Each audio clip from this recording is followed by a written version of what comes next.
Assalamualaikum warahmatullahi wabarakatuh. Perkenalkan, nama saya Sancia Dida Jadiat Alaya dengan NIM 860360753. Pada hari ini saya akan melaksanakan praktikum IPA mengenai ekosistem darat. Adapun alat dan bahan yang dibutuhkan adalah alat tulis, handphone sebagai pengganti barometer, dan alam sekitar. Ekosistem adalah satuan fungsional dasar mengenai interaksi organisme di lingkungan. Ekosistem memiliki dua jenis komponen yang saling berinteraksi, yaitu komponen biotik dan komponen abiotik. Komponen biotik adalah produsen, konsumen, dan pengurai, sedangkan komponen abiotik terdiri dari bahan organik, bahan anorganik, dan kondisi iklim. Dilihat dari cara terbentuknya, terdapat dua jenis ekosistem, yaitu ekosistem alami dan buatan. Pada praktikum ini, saya akan mengamati ekosistem darat alami, yaitu hutan, dan ekosistem darat buatan, yaitu sawah. Ekosistem darat alami yang akan diamati adalah hutan. Air di hutan tergolong melimpah karena berasal dari hujan, embun, bahkan danau. Air berperan penting bagi kehidupan makhluk hidup, seperti membantu proses fotosintesis dan menjaga kelembaban lingkungan hutan. Sinar matahari di hutan memiliki indeks UV 6, tergolong sedang hingga tinggi. Meskipun sebagian cahaya tertahan oleh tajuk pohon, intensitasnya cukup untuk mendukung proses fotosintesis. Tanah hutan bersifat subur, gembur, dan kaya akan bahan organik dari pelapukan daun serta ranting. Kandungan humus yang tinggi menjadikan tanah mampu menyimpan air dan menyediakan nutrisi bagi tumbuhan. Suhu di hutan sekitar 31 derajat Celcius, tergolong hangat dan khas bagi hutan tropis di siang hari. Suhu ini mendukung aktivitas organisme serta proses metabolisme tumbuhan dan hewan. Kecepatan angin sekitar 8 km per jam, tergolong angin yang lembut dan tidak merusak vegetasi. Pohon bungur berperan menghasilkan makanan melalui fotosintesis yang menjadi sumber energi bagi serangga dan hewan herbivora. Pohon pinus berperan menghasilkan getah dan biji sebagai sumber makanan bagi serangga dan burung kecil.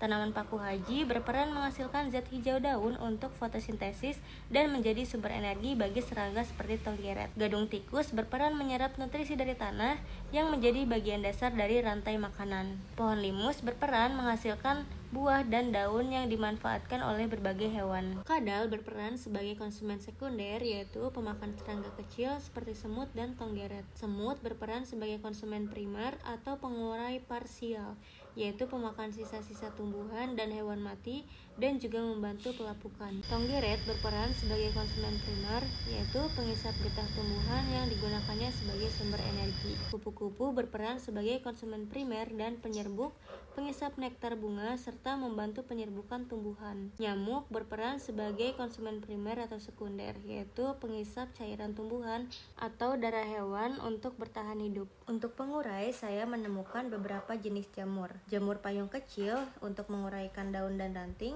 jamur topi oranye yang memecah sisa-sisa tumbuhan di permukaan tanah, jamur pelapuk kayu yang menguraikan batang pohon mati, jamur tanah putih yang membantu proses dekomposisi bahan organik di tanah, dan jamur tiram yang berperan penting dalam pelapukan kayu serta memperkaya kandungan humus tanah. Air di sawah melimpah karena letaknya berdekatan dengan saluran irigasi yang membuat tanah sawah lembab dan cocok untuk pertumbuhan tanaman padi maupun untuk kehidupan makhluk hidup lainnya yang tumbuh di sekitar sawah. Sinar matahari di sawah memiliki intensitas tinggi karena sawah merupakan area terbuka yang langsung terkena sinar matahari. Hal ini bagus untuk pertumbuhan tanaman karena fotosintesis memerlukan cahaya matahari. Tanah di sawah tampak lembab dan padat di bagian bawah. Tanah di sawah juga terlihat kehitaman karena kandungan bahan organik yang tinggi. Jenis tanah seperti ini sangat baik untuk menahan air dan menyimpan unsur hara yang baik bagi tanaman. Suhu udara di area sawah sekitar 30 derajat Celcius yang merupakan suhu ideal bagi pertumbuhan tanaman. Angin dengan kecepatan 4 km per jam membantu proses penyerbukan dan sirkulasi udara serta tidak menimbulkan kerusakan pada tanaman padi. Di ekosistem sawah terdapat beberapa tanaman yang dapat berperan penting untuk menyediakan energi bagi konsumen tingkat pertama. Di antaranya adalah pohon pepaya, pohon terong, rumput liar, pohon cabai rawit, dan lam toro. Terdapat beberapa hewan di sawah yang menunjukkan adanya hubungan rantai makanan. Di antaranya kupu-kupu yang berperan sebagai konsumen pemakan nektar, capung yang berperan sebagai konsumen kedua pemakan serangga, burung yang berperan sebagai konsumen kedua pemakan serangga, ikan yang berperan sebagai konsumen kedua pemakan serangga air, dan kucing yang berperan sebagai konsumen ketiga pemangsa kecil. Terdapat beberapa pengurai seperti keong sawah, kerang kijang, cacing tanah, bekicot, dan jamur. Berdasarkan hasil observasi terhadap dua jenis ekosistem darat, yaitu hutan dan sawah, dapat disimpulkan bahwa baik ekosistem hutan maupun ekosistem sawah memperlihatkan bahwa keseimbangan antara komponen abiotik dan komponen biotik sangatlah penting untuk mempertahankan keberlanjutan kehidupan. Hutan memiliki keanekaragaman hayati yang lebih tinggi karena merupakan ekosistem alami yang kompleks, sedangkan sawah menunjukkan adaptasi interaksi makhluk hidup dalam lingkungan buatan. Kedua ekosistem tersebut menjadi bukti nyata keterkaitan antara makhluk hidup dan lingkungannya dalam menjaga stabilitas ekosistem di bumi. Sekian pemaparan hasil observasi saya. Semoga apa yang disampaikan dalam video ini dapat bermanfaat bagi kita semua. Wassalamualaikum warahmatullahi wabarakatuh.